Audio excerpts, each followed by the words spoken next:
Every night, Elias lay on his narrow mattress under the pale glow of the street lamp outside his window, listening to the soft hum of the city that never truly slept. He closed his eyes and felt the gentle weight of exhaustion pull him under. Certain tonight would be like any other, somewhere between the comforting rhythm of his breathing and the quiet buzz of distant traffic. He sensed something new, a shiver of awareness, like a soft brush against the curtain of his mind. At first he thought it was a dream, the kind that slips away the moment he fully wakes. But then a whisper formed, a voice unfamiliar yet tender, echoing in his thoughts. It spoke not in words but as images and feelings, reaching for something hidden deep inside. Elias startled, heart thumping so loudly he was sure his neighbor could hear. He sat up, sweat cooling on his skin, and focused. He was alone in his small room. Papers scattered on his desk, the gentle light of his old desk lamp flickering. Despite this, he felt a presence, a gentle probing, as if someone or something was. Reading the pages of his mind, he reached out with his own thoughts, a reflex born of panic, and caught a glimpse of a warm childhood memory, the day his sister taught him to ride his first bicycle in their backyard. Her laughter echoed bright, unburdened, and he felt both joy and alarm that this private moment was no longer just his. He forced the memory back behind the walls of his mind, heart heavy with shame and fear. Morning light would bring safety and solidity, but in the dark, he was vulnerable. He fought to steady his breath, to silence the strange listener that had found him. Yet a small part of him, buried under anger and confusion, felt a curious pull toward the voice. What did it want? Why him? As minutes stretched into what felt like hours, Elias realized he could not sleep, trapped between fear of intrusion and the unsettling fascination of the unknown. With trembling fingers, he reached for his journal and wrote, "Someone was here last night. I felt them inside me." The act of writing felt reassuring, a way to claim ownership of his own mind. When dawn crept through the blinds, soft and golden, the voice retreated as quietly as it had arrived, leaving Elias drained but achingly alive with questions. He dressed for work in silence, the memory of the midnight encounter burning behind his eyes. At the door he paused and touched his temple, half expecting that gentle whisper to return. It never did. But as he stepped onto the street, blending into the river of morning commuters, he carried a secret weight, the knowledge that somewhere beyond Earth, an alien mind had reached out to him, curious and seeking, and that his life had changed forever. Elias spent the daylight hours at his small desk, flipping through dusty books on psychology and neuroscience, hoping to find any clue that could explain the strange voice in his head. He had drawn careful circles in his notebook mental diagrams. He hoped would help him focus and keep his private thoughts safe. All afternoon, he practiced thinking only of simple, neutral images, a single white feather floating in still air, the soft ticking of a clock, the dull gray of a concrete wall. He imagined these as walls around his mind, blocking any intruder. When night fell, and the city's lights blurred against his window, Elias settled onto his mattress and closed his eyes, determined to test his mental defenses. For a few tense moments, he sensed nothing, only the familiar rhythm of his breathing and the distant hum of traffic. Then, as his mind floated towards sleep, a ripple of color bloomed behind his eyelids, and the voice returned. But this time, it began with hesitation. Elias felt a gentle push against his mental walls, an almost timid touch. He held firm, keeping his thoughts locked to the white feather. The alien mind recoiled, and Elias thought he had won control. Yet before he could relax, the voice spoke, not in words, but in a rush of emotion, longing and loneliness so deep that his chest ached with sympathy. It was a feeling so pure and raw that Elise's calm resolve shattered. The white feather dissolved, replaced by an image of two beings drifting in cold space, reaching for each other, but always falling away. Elias gasped, and his walls cracked. The alien pressed forward, slipping through the breach to brush against his memory of his mother's lullaby sung in a soft voice that soothed him to sleep as a child. He felt a pang of sorrow. The lullaby was a place he had always kept safe, and He realized the alien craved more than random images. It craved connection, a sense of home that it had lost. In that moment, Elise's fears shifted into compassion. He let the walls fall completely, opening his mind to the presence he had feared. The alien flooded his senses with visions of a world, dying of cities of glowing crystal that once thrummed with life, but now lay silent beneath a dark sky. He saw its people, ethereal shapes of light, calling out in unison as their world collapsed. Each image struck him with grief so profound that tears slipped down his cheeks. Elias understood why it had come to him, because his mind held memories of love and safety the alien no longer possessed. He felt a fierce urge to help, to give back the comfort he had received from his mother's lullaby.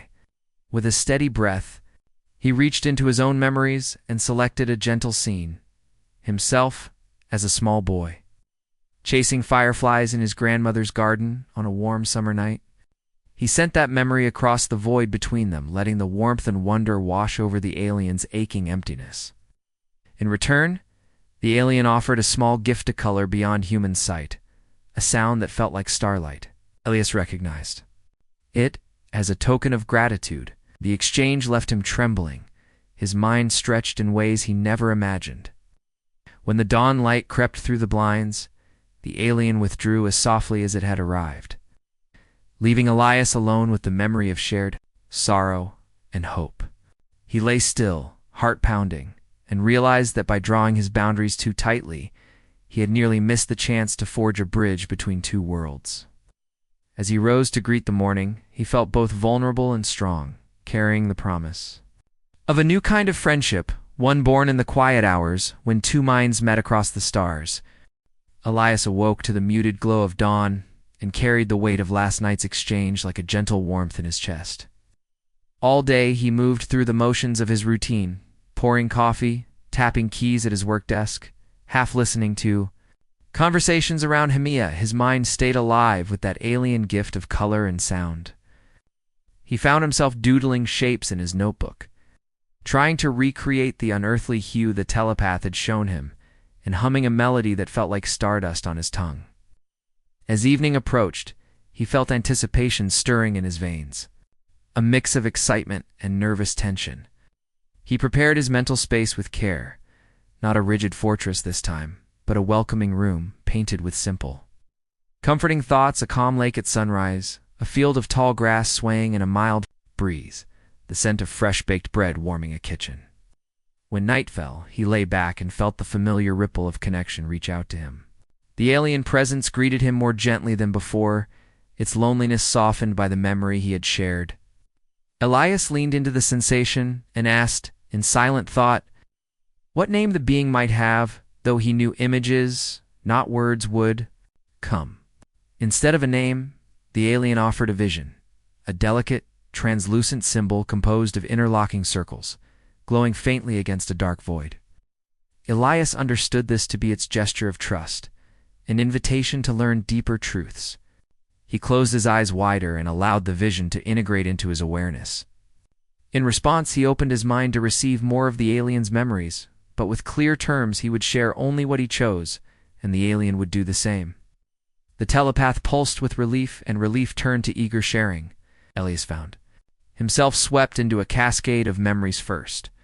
Images of its childhood world where light grew in living gardens that hummed with energy, and children chased shimmering motes of light through crystal archways.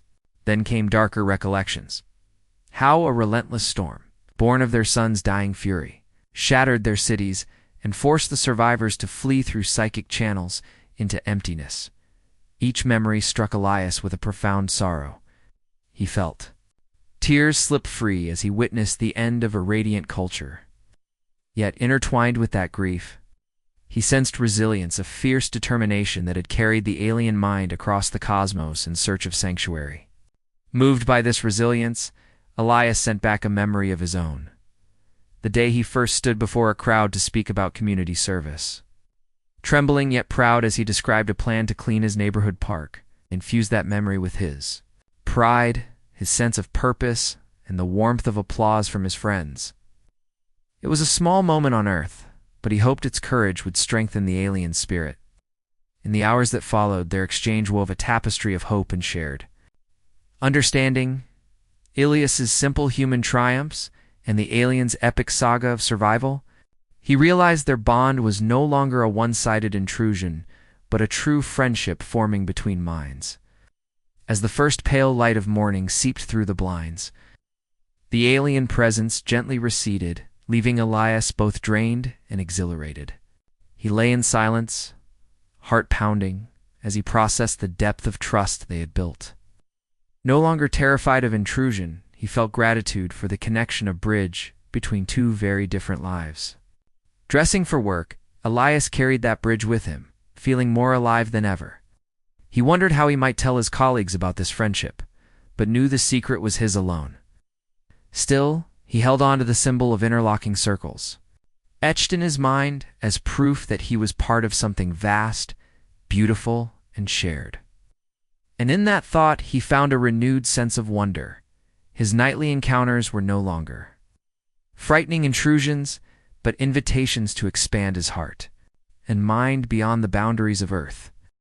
Elias felt a new surge of courage as twilight settled into his small apartment, his thoughts humming with the promise of another meeting. Tonight, he decided he would ask the alien more than memories. He would ask for guidance.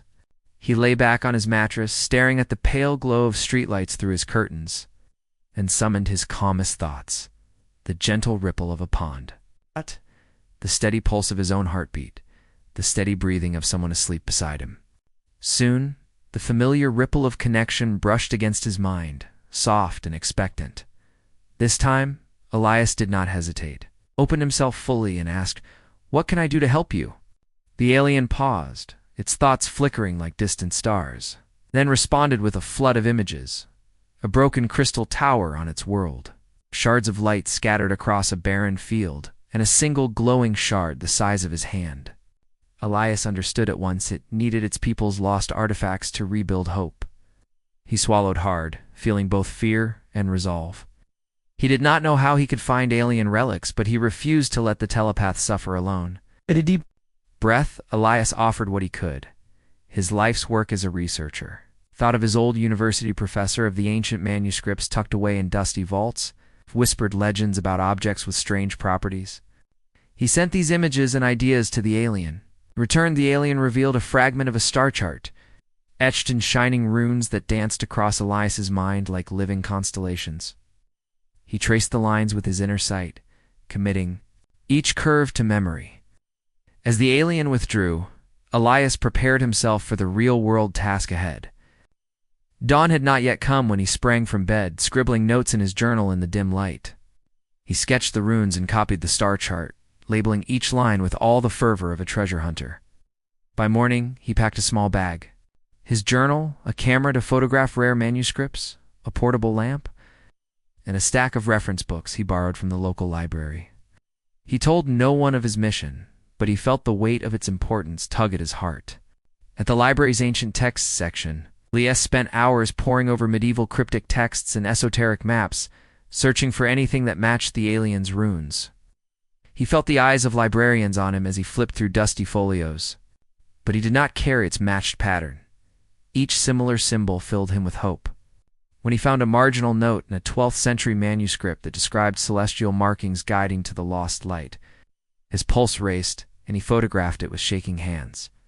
As the evening fell again, he raced home, heart pounding from excitement and fatigue.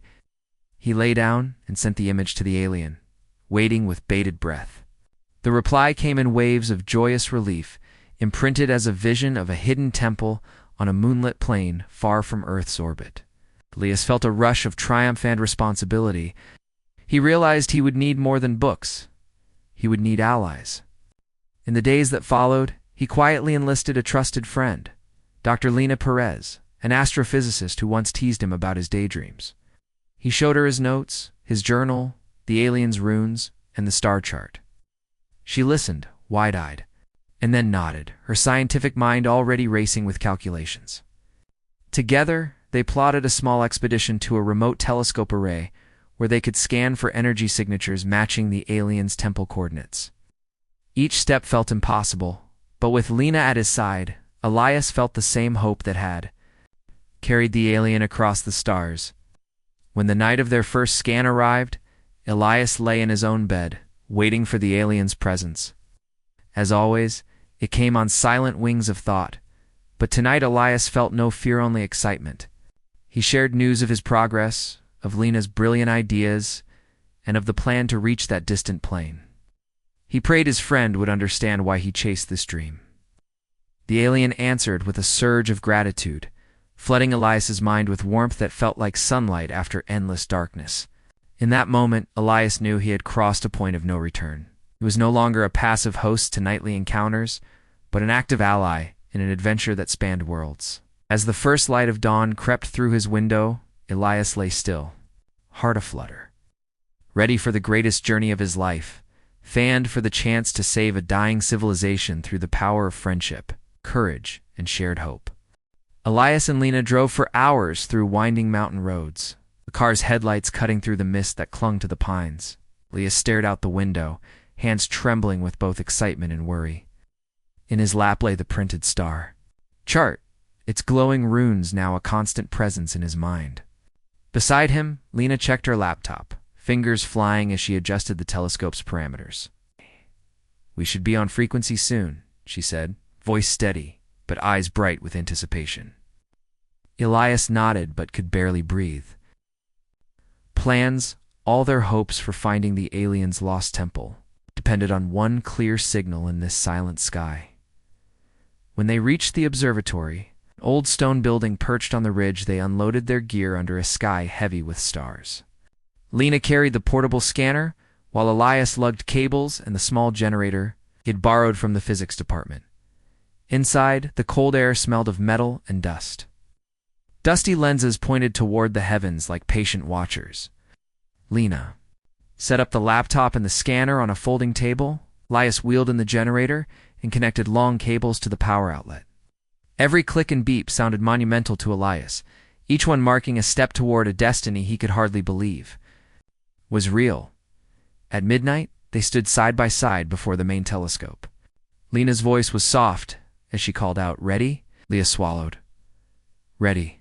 Lena keyed the final command, and the telescope adjusted, its massive mirror angling toward the coordinates Elias had memorized. For a moment, nothing happened. Then the scanner emitted a low hum, and data began to scroll on Lena's screen. Elias leaned in, eyes wide. Strange energy spikes appeared, curves and peaks that matched the alien's description of crystal resonance. He felt tears prick his eyes. After nights of study, after months of doubt, they had found the signal, but the signal was faint and fragmented. Lena frowned. "It's real," she said, voice trembling, "but it's weak, almost like a whisper." Elias closed his eyes. Remembering the alien's lonely plea, he reached out with his mind, silently calling to his friend across the void. He offered strength and hope, pouring every ounce of belief into that silent call. In return, the alien sent a flicker of warmth that wrapped around him like a hug. Elias opened his eyes and looked at Lena. "We need to amplify it," he said, voice firm. "Can you tweak the gain?" She nodded and began typing. Seconds stretched into eternity as they adjusted filters and gain settings. Outside, the wind moaned through the trees. Inside, the only sound was the humming of machines. At last, the spikes on the screen grew taller and more frequent. Lena gasped. Elias felt his heart soar. They watched together as the signal formed a clear pattern, the same interlocking circles symbol the alien had shared. It pulsed with a gentle light, proof that beyond Earth, hope still lived. They cheered softly, hugging each other in the cramped control room. Elias pressed his hand to the screen, feeling a surge of triumph. "We're going to find the temple," he whispered. Outside, the sky seemed to sparkle in answer, as if the stars themselves celebrated. In that moment, Elias knew that his nightly encounters had changed more than just his nights. They had changed his life and redefined what was possible, packing their gear before dawn. Elias and Lena moved with a newfound determination. Lena's morning cheer felt brighter than the rising sun. Elias held the star chart to his chest, thinking of the alien's home world and the shards of crystal that waited to be found. He felt a deep gratitude for the friendship that had brought him here. As they drove away from the observatory, the mist cleared, revealing a sky full of promise. Elias looked up at the stars and silently promised that he would not fail this new friend. No matter how far the journey, he would follow the signal to the end of the universe and beyond. Elias awoke before dawn with his heart fluttering at the thought of what lay ahead. He and Lena had planned their journey carefully. A chartered shuttle to the far reaches of the system. A 2-day voyage through empty space to reach the moon, where the Crystal Temple was said to rest. Now, strapped into the shuttle's narrow berth, Elias stared through the viewport at the stars slipping by, feeling both awe and fear. He clutched his journal and the printed star chart, the runes glowing faintly in his mind as though guiding him. Lena sat across the aisle, reviewing her astrophysics tablet with a focused intensity that reminded Elias of the first time she had believed in his visions. He drew a steadying breath and closed his eyes, silently calling to his telepathic friend. For strength, in his mind, he felt a soft pulse of warmth and encouragement, and he smiled despite the knots in his stomach. The shuttle's engines roared, and the smooth ride gave way to shudders as they neared the moon's lower orbit. Through the window, Elias saw a barren gray surface, dotted with impact craters and jagged rock formations. Somewhere among that lifeless landscape lay the hidden temple, guarded by time and dust. As the shuttle's robotic arm deployed their landing pod, Elias's pulse raced. He barely heard Lena's calm instructions to secure their gear and don their EVA suits, so consumed was he by the thrill of discovery. Once the pod touched down and the hatch hissed open, he stepped onto the dusty ground, feeling the chill of the vacuum-suited interior against his skin. Lena joined him, the two of them standing side by side on the moonscape, the black sky above speckled with distant suns. Elias held up the star chart before the helmet's visor, aligning its glowing runes with the scattered constellations overhead. He thought of the alien telepath and the relics they sought, and a fierce determination filled him. This was no longer a dream. This was real. They hiked across the cratered plain for hours, each step raising small clouds of gray dust that drifted back to the surface. Their path followed the chart's star map to a ridge crowned by a wide plateau. Elias's heart pounded as he climbed, every muscle tense with anticipation. When they reached the top, Lena gasped. Before them lay a circle of crystalline pillars, half buried in moon dust, glinting pale blue in the shuttle's unfiltered starlight. The pillars formed the outline of the same interlocking circle symbol he had seen in his mind. Elias felt tears sting his eyes, relief, wonder, and awe, all searing through him at once. He knelt beside the nearest pillar and brushed away centuries of dust with gloved fingers, revealing smooth facets that pulsed with a soft inner light. Lena knelt beside him, her scientific curiosity alight as she scanned the crystal's resonance. With her portable spectrometer, "Elias," she whispered, voice trembling with excitement. These frequencies matched the alien's memories exactly. He felt a surge of pride that his belief had led them here. Carefully, they extracted a small shard from one pillar, placing it in a cushioned container. Elias closed his eyes and reached out with his mind, sharing the moment with the telepath. He felt a flood of joy and gratitude as the alien's voice filled him with tears of happiness.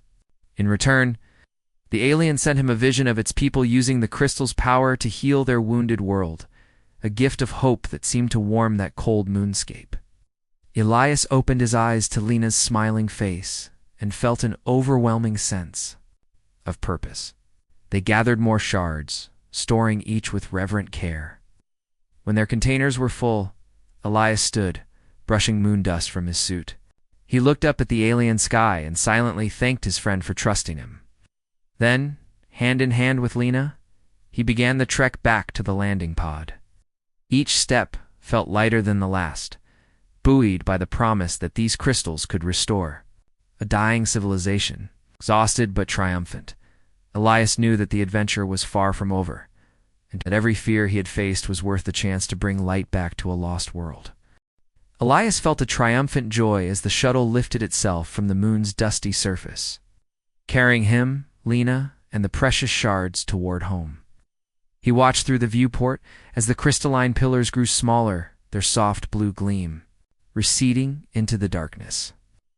Lena sat beside him, her head bent over the tablet where she reviewed the data they had gathered, and Elias placed a gentle hand on her arm. He felt gratitude for her belief and strength, for without her, he could never have reached this moment. The journey back through empty space was long and quiet, filled only with the steady hum of the engines and the soft pulse of the ship's life support. Elias spent much of the time speaking silently to his telepathic friend, willing the shards to travel safely and imagining the joy on an alien face when the crystals were returned. He remembered how lonely the being had seemed at first, how hollow its need had been, and he felt pride that humanity could rise to meet such a need with kindness and courage. When they finally undocked from the shuttle and entered the space stations, gravity hold, Elias carried the containers carefully through the corridor, his heart thumping with both nerves and hope. He had arranged to meet the alien in a secure mental chamber aboard the stationer room designed for telepathic exchange, with soft lighting and soundproof walls. Lena watched from behind a reinforced glass window, ready to assist but giving Elias space for his private greeting. He entered the chamber, closed the door gently, and sat on the cushioned bench at its center.